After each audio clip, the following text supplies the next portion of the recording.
NPC previous years பார்த்துட்ருக்கோம். A number 42 is divided into two parts in the ratio 3:4. Find the number which is the sum of the square of the two parts. ஓகேவா 42 வந்து 3:4 என்ற விகிதத்தில் பிரிக்கிறாங்களாம். ஓகேங்களா, அந்த ரெண்டு பாகத்தோட கூடுதல் என்ன, அந்த ரெண்டு முதல்ல அது என்ன நம்பர்னு பார்க்கலாம். இங்கே பாருங்கள், இது 3 இது 4. அப்போது மொத்தம் இது 7 பிரிக்கிறாங்க, 4 இது 3 வர மாதிரி. அப்போ இது 3x இது 4xன்னு வச்சுக்கிட்டோம்னா ரெண்டையும் ஆட் பண்ணால் நம்மளுக்கு எவ்வளோ வரணும், 42 வரணும். இப்போ எக்ஸோட வேல்யூ என்ன, 42/7.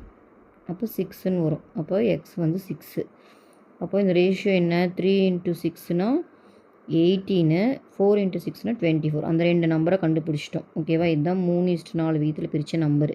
இப்போ அவங்க என்ன கேட்குறாங்க, இது ரெண்டோட ஸ்கொயர் என்னன்னு கேட்குறாங்க. Which is the sum of the square of 2 அந்த ரெண்டு பார்ட்டோட ஸ்கொயர் கேட்குறாங்க. இப்போ நம்ம 18 ஸ்கொயரையும் 24 ஸ்கொயரையும் கண்டுபிடிச்சி ஆட் பண்ணணும். 18 ஸ்கொயர் என்ன, 18 × 18. ஓகேவா, 8 8 64, 6 1 8 1 × 8 8 4 14 வரும். அப்புறம் ஒரு 18 ஆட் பண்ணிங்கன்னா 4 இது 12 324ன்னு வருது. ஓகேவா, 24 ஸ்கொயர் கண்டுபிடிக்கலாமா, 24 × 24.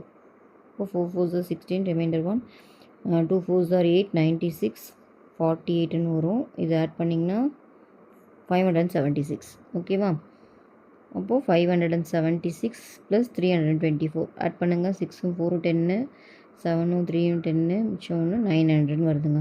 இப்போ இந்த சம்மோட ஆன்சர் பார்த்தீங்கன்னா 900. ஓகேவா, கரெக்டாக கொஷின் என்ன கேட்குறாங்களோ அதை போடணும். அது ரெண்டுத்தோட வர்க்கத்தை கேட்டுறாங்க, அதனால் நம்ம ரெண்டையும் ஸ்கொயர் பண்ணி போடுறோம். ஓகேவா.